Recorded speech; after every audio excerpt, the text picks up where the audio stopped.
The morning of March 14th, 1985, was the kind of cold that didn't just bite, it held on. Frost had crept up the inside of the windows at the Cass County Courthouse in Atlantic, Iowa, and the radiators in the hallway clanked and hissed like they were fighting a battle they were slowly losing. Outside, on the courthouse steps, a man stood alone in a canvas work coat that had seen 15 Iowa winters. His name was Earl Denton. He was 53 years old. His hands were cracked at every knuckle, stained dark with decades of grease and black Iowa topsoil. And on this particular morning, those hands were wrapped around a cup of coffee that had gone cold 20 minutes ago. He didn't throw it away. He just stood there holding it, watching the door. Because in 45 minutes, a man in a necktie was going to walk through that door and with the stroke of a pen, take everything Earl's grandfather had ever built. And there wasn't a single thing Earl Denton could do about it. Or so everyone thought. Let me tell you about Cass County, Iowa. In 1985, if you drove west out of Des Moines on Highway 6, you'd pass through a landscape that looked, from the road, like God had pressed a giant iron flat across the earth. Rolling, yes, Iowa is never truly flat but ordered, purposeful. Row after row of fields that in summer would be so green they almost hurt your eyes, and in March sat gray and open and waiting, the soil dark as coffee grounds beneath a thin skin of frost. Cass County had 15,000 souls then, maybe a few hundred more depending on the year and the harvest. Most of them were farmers or the children of farmers or the grandchildren of farmers. The kind of people who knew, without looking at a thermometer, exactly what temperature it was by the sound the wind made around the corner of the barn. The town of Atlantic, the county seat, had a main street with a dime store, a feed co-op, a diner called Millie's that smelled of coffee and bacon grease, and something warm that you can't quite name but that feels somehow like home. It had 2 churches and a grain elevator, and on the corner of Chestnut and 4th, a branch of the First National Bank of Southwest Iowa. That bank in the spring of 1985 was very, very busy. Because what was happening in Cass County was happening in every county across the Midwest that year. The farm crisis, and that word crisis doesn't quite cover it, the way calling a flood some water doesn't quite cover it, had been building for years. Land prices that had soared through the 1970s were collapsing. Interest rates that had climbed to 21% were strangling farmers who had borrowed heavily to expand. Corn prices had fallen through the floor. And the banks, the same banks that had encouraged farmers to borrow, to grow, to buy more land, those banks were now coming to collect. In 1985 alone, more than 200 farms would be foreclosed in Iowa. Auctions were held where neighbors stood in the yard and watched a family's lifetime get sold off piece by piece. John Deere tractors, grain bins, livestock, kitchen furniture, children's bicycles. Let me pause here and ask you something. Can you imagine standing in the yard your grandfather broke the ground on, the yard where your father taught you to drive a tractor, where your mother hung laundry on a wire strung between 2 oak trees, and watching strangers carry it away? Can you truly imagine that? Earl Denton didn't have to imagine it. It was about to happen to him. Earl Raymond Denton was born in 1932 on the same 480 acres his grandfather, August Denton, had homesteaded in 1891. August had come over from southern Germany, spoke broken English his whole life, and farmed with a stubbornness that people in Cass County described admiringly as German hard. He broke the first sod with a team of mules. He built the farmhouse, white clapboard, 2 stories, a porch that faced east so you could watch the sunrise over the fields by hand, timber by timber, over the course of 2 winters. August Denton believed in 3 things: good soil, hard work, and owing no man more than you could repay. His grandson Earl had inherited all 3 beliefs.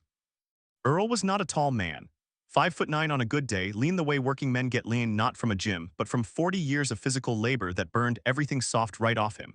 He had gray eyes that were slow to move, but when they finally landed on you made you feel like you'd been measured. He was not a man who wasted words. His wife Dorothy used to say that Earl spoke the way he planted, deliberately, with an eye toward what would eventually grow. Dorothy had passed in 1979, cancer. And that loss had taken something out of Earl that he never quite got back. His son Gary had left for Omaha in 1981, couldn't take the uncertainty of farming, couldn't watch his father work 18-hour days for margins that barely covered seed costs. They still talked on the phone on Sundays, but it was a careful kind of conversation. The kind between 2 people who love each other and have agreed, without saying so, not to mention the hard thing. So by 1985, Earl was farming 480 acres alone, with one hired hand who came in part-time during planting and harvest, a man named Virgil Cruz who was 61 and moved like he had opinions about every joint in his body. Earl had done everything the extension agents told him. He had expanded in the 1970s when land was climbing. He had borrowed $340,000 from First National to buy an additional 160 acres in 1978, when corn was hitting $2.80 a bushel, and the loan officer told him that land in Cass County would never lose its value. He had bought a 1979 John Deere 4440 on credit, $48,000, because you needed the horsepower to work that much ground. And then corn fell to $1.75, then $1.60. The interest on that $340,000 note was eating him alive at 18.5%. He had missed 2 payments, then 3, then the letter came. The foreclosure notice was dated January 9, 1985. Earl had read it at the kitchen table, alone in the same house his grandfather had built. He had folded it carefully, set it next to his coffee cup, and sat there for a long time looking out the window at the fields. Then he had gotten up, put on his coat, and gone out to the barn to check on the cows. Because the cows still needed checking. They didn't know about interest rates. That is the kind of man Earl Denton was. The man holding the pen at the First National Bank of Southwest Iowa was a loan officer named Gerald Pruitt.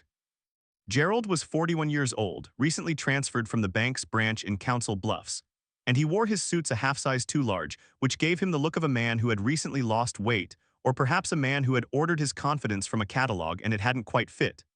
He drove a 1984 Buick Riviera Silver and kept it very clean. He did not know the difference between a combine and a cultivator, but he knew, with the precision of a surgeon, the difference between a performing loan and a non-performing one.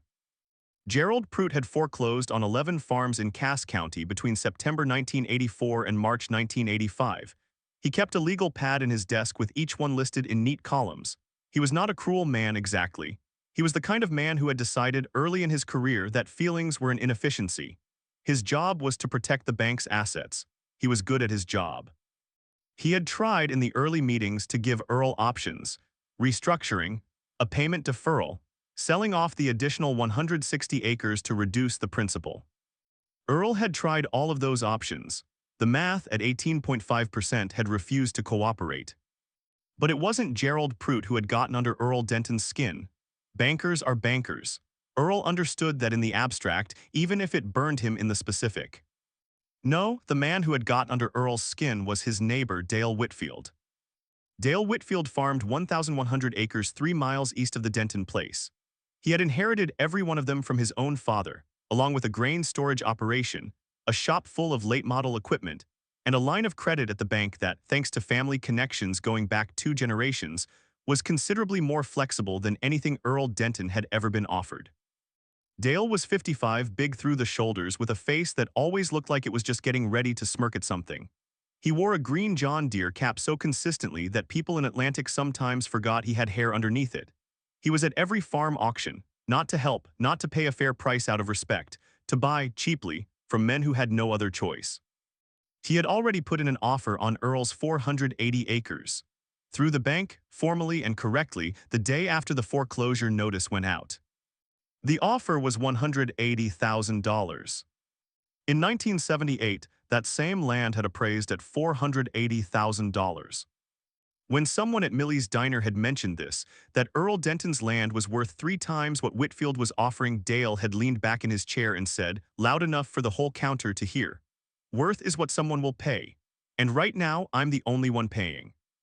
He had laughed after he said it. Several people in that diner had stared at their coffee cups. The courthouse steps cleared out fast on the morning of March 14th. The wind had teeth to it, dropping out of the northwest, rattling the bare branches of the elm trees along the sidewalk. A few farmers who knew Earl had come down to witness the way people attend a funeral, not because there's anything useful to do, but because showing up is the only dignity left to offer. There were maybe 8 of them. Virgil Cruz was there, hat in hand despite the cold, Harold Oberg from down on Route 2, a couple of the Kowalski boys from the north end of the county. They stood in a loose half-circle and didn't say much. In Cass County in 1985, there was nothing much to say. Dale Whitfield arrived in his pickup, a 1984 GMC Sierra, clean as a showroom floor, and parked it right in front of the courthouse steps. He stepped out, adjusted his deer cap, and looked around the group with that expression he had, the one that was right on the edge between a nod and a sneer. "Morning," he said to no one in particular. Nobody answered. Inside, Gerald Prout laid out the papers with the efficient sadness of a man who had done this many times. The foreclosure on the 480-acre Denton farm parcel, legally identified as parcels 14, 15, 17, and 19 in Cass County tax records, was to be completed this morning. The outstanding balance was $312,400. The property would transfer to the bank and be sold. The existing machinery, the 1979 John Deere 4440 and the associated implements, were also collateral and would be liquidated. Earl signed where he was told to sign. His hand did not shake, I want you to know that. His hand did not shake. When it was done, Gerald Prout extended his hand, and Earl shook it because Earl was the kind of man who shook hands even when it cost him something to do it. Out on the steps afterward, Dale Whitfield pulled Earl aside, just the two of them, while the others waited at a respectful distance. "Earl," Dale said not unkindly, "you know this was coming for 2 years, everybody knew it, nothing personal." Earl looked at him for a moment. "You lowballed me, Dales." Whitfield shrugged almost cheerfully. "Market sets the price. I didn't make corn drop to $1.60. "No," Earl agreed, "you didn't." There was a pause. A gust of wind came through and lifted the edge of Earl's canvas coat. "What are you going to do?" Whitfield asked. There was something in his voice, not quite curiosity, not quite sympathy, more like the mild interest a man might have in watching an anthill after he stepped on it. Earl picked up the thermos he'd set on the step. "I've got 40 acres, he said. Whitfield blinked. 40 acres. My grandfather's original parcel, never went into the mortgage, wasn't collateral. There it was, Earl had known this, had protected this one piece of ground through the whole expansion, through all the borrowing, had kept those 40 acres out of every agreement because August Denton had made his grandson promise, on a Sunday afternoon in 1961, that no bank would ever hold a note on the ground he had broken with mules. Earl had kept that promise. Whitfield looked at him for a long moment, then he laughed. Not a mean laugh exactly, more like a man who has just heard a punchline he found genuinely funny. 40 acres, he repeated. Earl, 40 acres doesn't feed a family, 40 acres doesn't pay taxes, 40 acres doesn't. It's 40 acres, Earl said simply, and it's mine. Whitfield shook his head slowly, the way a man does when he's pretty sure he's dealing with someone who hasn't quite accepted reality. You got a place to live, he asked. Farmhouse on the 40, it was on the original plat, it's mine too. Whitfield looked genuinely puzzled for a moment, as if he'd been handed an equation with an answer that shouldn't exist. Then he put his hand on Earl's shoulder, a gesture that managed to be both friendly and dismissive at the same time. Well, he said, good luck to you. He walked back to his truck, got in, drove away. Let me pause here and ask you something. Have you ever been in a room or on a courthouse step where someone laughed at you and you couldn't do a single thing about it in that moment? Where you just had to absorb it and keep your face steady? Those of you who have been there know exactly what Earl was feeling on those steps that morning. You know the particular quality of that silence after the laughter is gone, where you reach down for something inside yourself and hope, truly hope, that it's still there. It was still there in Earl Denton. He walked back to his truck, started it up, and drove the 11 miles home to his 40 acres. Let me tell you about that 40 acres. It was the original Denton ground, the stuff August had turned over with his mule team 94 years before. It sat in a low bowl on the south end of the property, sheltered on the west by a long windbreak of Osage orange that August had planted himself, those twisted, thorny trees that Iowa farmers had been using as living fence lines since the 1870s. The soil in that bowl was something particular. A deep black Class 1 loam that the County Soil Survey classified as Thomas Silt loam, the finest agricultural soil Iowa produces. Deep-rooted, high in organic matter, well-drained but moisture-retaining. August Denton had known what he had when he filed his homestead claim. He hadn't picked that ground by accident. He had walked every section in the area for 3 days before he chose it. And because it had been in continuous family ownership for almost a century, never chemically pushed hard the way some ground gets pushed, rested regularly the old-fashioned way with cover crops, that soil was extraordinary. Earl knew it. His father had known it. But nobody else much cared about 40 acres when the world had gone mad for 1,000-acre operations and center pivot irrigation systems. In the shed behind the farmhouse, a shed that sat on the 40 that belonged to the 40 that the bank had never touched, there was a tractor. A 1952 Farmall Super M. Now, if you're of a certain age, the name alone does something to you, doesn't it? The Farmall Super M was built by International Harvester in Rock Island, Illinois from 1952 to 1954. It displaced 264 cubic inches from a four-cylinder engine, produced about 44 horsepower at the drawbar, and in its day had been considered a serious, capable machine. By 1985, it was 33 years old. It was, in the language of modern agriculture, obsolete. It couldn't match the 180 horsepower pull of Earl's now-repossessed John Deere 4440. It couldn't operate GPS guidance systems because GPS guidance systems didn't exist yet. It was loud and it was slow, and it smelled of old oil and exhaust and something metallic that you can only really describe as history. It had been Earl's grandfather's tractor. August had bought it new in the spring of 1952 and had used it until arthritis took his hands in 1963. Earl's father had kept it running through the 1960s. Earl himself had learned to drive on it at age 9, standing on the platform beside his father, feeling the engine vibrate up through the metal and into his feet. When Earl had bought the John Deere in 1979, the Super M had gone to the shed. But Earl had kept it up. Not because he thought he'd need it. Just because, and this is the kind of reason that makes complete sense to certain kinds of men, even if it sounds foolish to others, just because it was his grandfather's, and things that belong to your grandfather deserve to be kept running. He had rebuilt the carburetor in 1981, replaced the magneto in 1982. The old girl still started on cold mornings without complaint. There was also this. Earl Denton knew things about 40 acres of deep Tama loam that a soil scientist with a PhD might have overlooked. He knew the pocket in the southeast corner that stayed wet 2 weeks longer than the rest and needed to be planted last. He knew the gentle north slope that caught the wind and dried out first and could take seed 10 days before the official county average. He knew from 50 years of watching where the drainage was perfect, where it needed tile, which rose a wet spring would drown and which would thrive. He knew this ground the way you know a very old friend, its moods, its silences, its surprising strengths. And he had a plans. The spring of 1985 was late and wet in Cass County. Most farmers didn't get into their fields until the last week of April, and some not until the first week of May. Planting corn that late cut into yield potential. Every day after the optimum planting date cost you something. Earl Denton was in his field on April 9th. Now let me be clear about what that means. Most of Cass County was still watching standing water drain out of their fields on April 9th. You couldn't get a modern 18,000-pound tractor, certainly not the 4440 that Dale Whitfield was now operating on the Denton ground, into a field that wet without sinking to the axles and turning your expensive machinery into very heavy garden art. But the Farmall Super M weighed 5,300 pounds. It put about 7 pounds per square inch on the ground. It was, by any modern standard, a featherweight, and Earl's 40 acres of deep Tama loam protected by the Osage orange windbreak had shed water better than any ground in the area. By April 9th, Earl's southeast pocket was still soft, yes, but the north slope dry enough.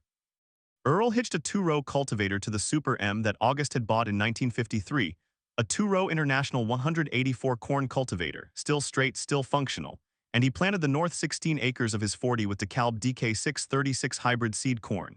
He worked alone, Virgil Cruz having had to take a job at the grain elevator in Atlantic to keep food on his own table. The Super M moved at about 4 miles per hour. It was not fast. But it was in the field when nothing else in the county was. The engine knocked along with its particular sound, a deep, authoritative put-put-put that old 4-cylinder Farmalls make, a sound that Earl could have identified blindfolded at 100 yards. He sat on the old steel seat, not a cushioned cab, not an air-conditioned operator station with a radio and a GPS display, just an open platform and the sky, and he worked the ground in long, careful rows, using judgment he'd accumulated over 40 years to feel when the soil conditions changed under him. He planted the remaining ground in stages over the next 3 weeks, timing each section to when it was ready, not when the calendar said it should be. By May 1st, all 40 acres were in. The corn that went in on April 9th had a 3-week head start on virtually everything else in Cass County. Now let me pause and tell you what was happening 3 miles east during all of this. Dale Whitfield had taken possession of the Denton ground, all 480 of the foreclosed acres, under a purchase agreement with First National at $185,000. The bank had come down slightly from the offer. He had the 4440, the same machine Earl had made payments on for 6 years, running the ground by late April. Big acreage, big power, efficient operation. By any modern metric, Dale Whitfield was doing everything right. What he didn't know, couldn't know, because he'd only farmed this ground in his imagination, was that the low field on the northwest quadrant of the Denton property had a drainage problem that didn't show up in wet years until it was too late. Earl had known about it for 30 years. He had been meaning to tile it, had never quite gotten to it. In a dry year, it didn't matter. In a wet year, that field drowned corn in July like it held a grudge against it. 1985 was a wet year. But that's getting ahead of the story. Through May and into June, Earl tended his 40 acres with the kind of attention that only a man with nothing else to tend can give. He scouted for rootworm. He walked the rows in the evening, checking plant populations, looking at leaf color, feeling the soil moisture by pressing his thumb into the ground between rows the way his father had taught him. He found 2 small sections where the emergence was uneven and replanted by hand. He managed his weed pressure with the cultivator, running the Super M between the rows twice in June, something most modern farmers had stopped doing because herbicides were cheaper than time. Except right now, time was what Earl Denton had.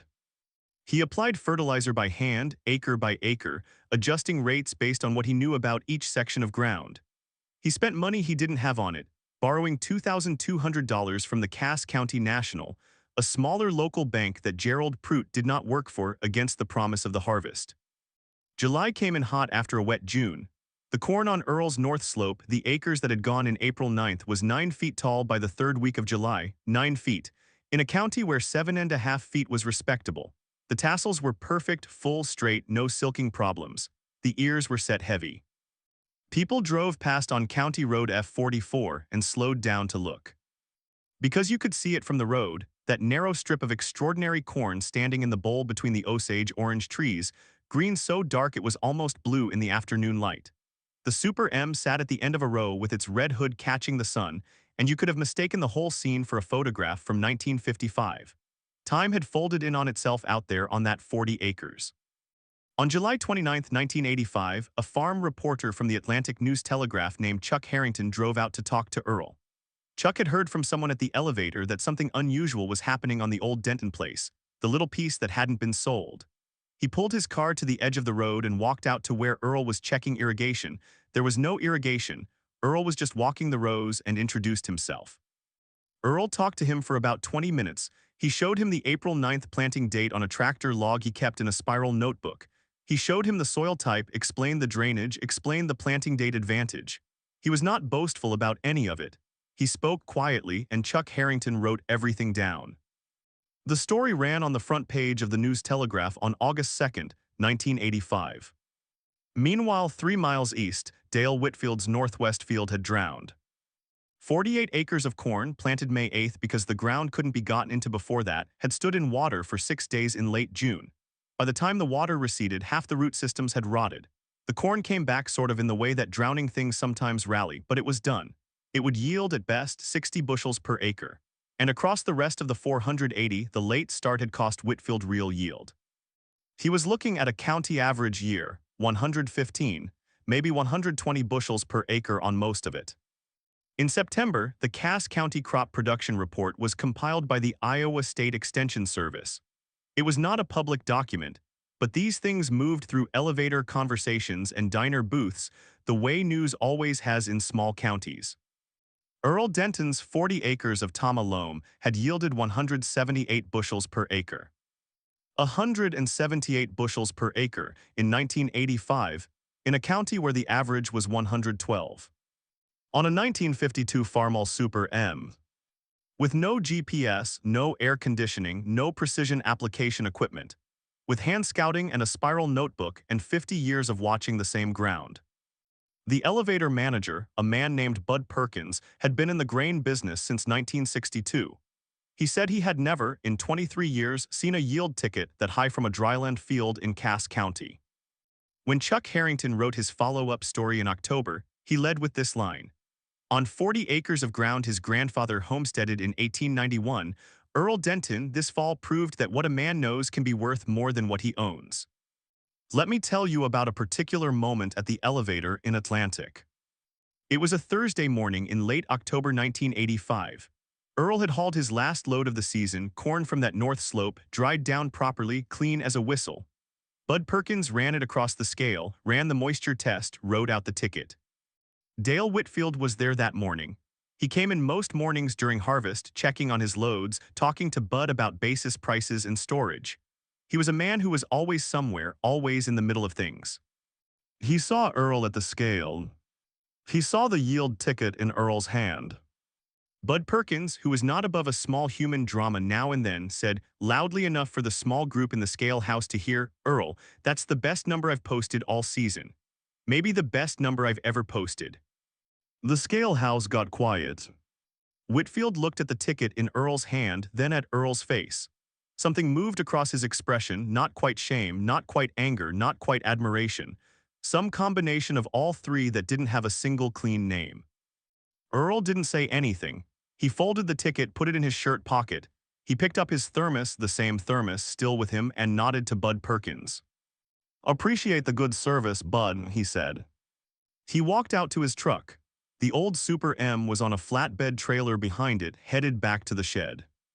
There was a long quiet in that scale house after he left.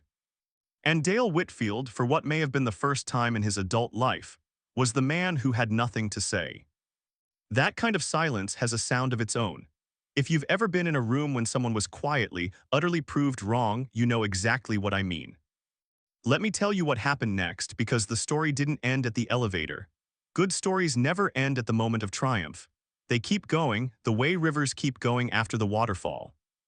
Earl Denton's corn check for the 1985 harvest, 178 bushels per acre on 40 acres, at $1.73 per bushel, which is what corn brought that fall, came to $12,308.8. That was not a fortune, not even close to one. But for a man who had 6 months earlier signed papers on a courthouse step, it was something more important than a fortune. It was proof. It was proof made of numbers, of yield tickets filed with the Cass County Extension Office, of a newspaper story that Chuck Harrington wrote and that ran in the News-Telegraph, and was then picked up by the Des Moines Register in November under the headline, "Foreclosed Farmer Outgrows County Average on 40 Acres with 33-Year-Old Tractor." The Register story ran on page B1 Farm section on November 17, 1985. Earl got several hundred letters from it. He answered every one of them by hand, at the kitchen table his grandfather had built on Sunday evenings. One of those letters was from an agronomist at Iowa State University named Dr. Patricia Meyer. She was studying sustainable intensification practices, the idea, somewhat radical in 1985, that farming smarter on fewer acres could sometimes outperform farming carelessly on many. She asked if she could visit the Denton place in the spring of 1986 to take soil samples and study his management practices. Earl wrote back and said she was welcome. Dr. Meyer arrived in April 1986 with 2 graduate students and a truck full of equipment. She spent 3 days on that 40 acres. Her findings, published eventually in the Journal of Soil and Water Conservation in 1988, cited the Denton farm as a case study in what she called heritage-guided precision, the idea that a multi-generational farmer's accumulated knowledge of specific ground could produce insights that modern agronomic tools had not yet quantified. She also confirmed what Earl had known by feel. The Tama loam in that 40-acre bowl had organic matter levels nearly double the county average, a result of 94 years of careful management, cover cropping, and restraint. The soil remembered everything. In 1987, Earl planted soybeans on the 40 for rotation. He yielded 52 bushels per acre against a county average of 38. In 1988, the great drought year, when farmers across the Midwest watched their crops burn in July, Earl's ground, with its deep organic matter and moisture retention, produced 124 bushels per acre of corn when the county average was 67. The agronomists were back again that fall. By 1988, the farm crisis was loosening its grip slowly, the way terrible things let go not all at once but reluctantly in stages. Land prices were beginning, cautiously, to recover. The farms that had been sold at crisis prices were beginning to look like deals for the buyers. Including the Denton ground. In the fall of 1989, Dale Whitfield made Earl a phone call. This is a matter of some local record, because Virgil Cruz happened to be there when Earl took it, and Virgil was a man who remembered things precisely. Whitfield wanted to sell the 480 acres. His reasons were his own. He had overextended himself in the late crisis years, had some equipment debt of his own, had a son who wanted nothing to do with farming. The land was worth more in 1989 than it had been in 1985, but not as much as it would be worth in 5 more years. He was looking to liquidate. He offered Earl first right of refusal. The price was $320,000. Earl was quiet on the phone for a moment, then he said, "I'll need 30 days.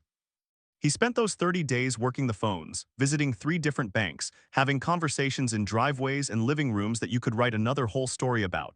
He had by then a documented track record, 4 years of exceptional yields on well-maintained ground, a published Iowa state study, a file of newspaper clippings. He had the 40 acres free and clear. He had something that the banks in 1985 had somehow failed to measure, a reputation. Cass County National gave him the loan. $280,000 at 9.5%, the rates had come down considerably, against the combined value of the 40 and the 480, which a licensed appraiser put at $430,000 in December 1989. On December 14, 1989, exactly 4 years, 9 months, and 0 days after the foreclosure, Earl Raymond Denton signed papers at a different table, in a different bank, and got back every acre his grandfather had ever worked. He drove home alone that evening. It was cold. December in Iowa is always cold, and the fields were bare and gray and frosted and beautiful in the way that empty, waiting things are beautiful. He pulled the truck into the yard and sat there for a minute with the engine running. The farmhouse light was on. His son Gary, who had driven down from Omaha for the closing, was inside making coffee. Earl got out of the truck. He walked to the shed. He put his hand on the hood of the Farmall Super M. The metal was cold under his palm. He stood there for a while in the dark shed, with the smell of old oil and Iowa winters and his grandfather's tractor, and said whatever a man says in those moments that are too private for other eyes. Then he went inside and had coffee with his son.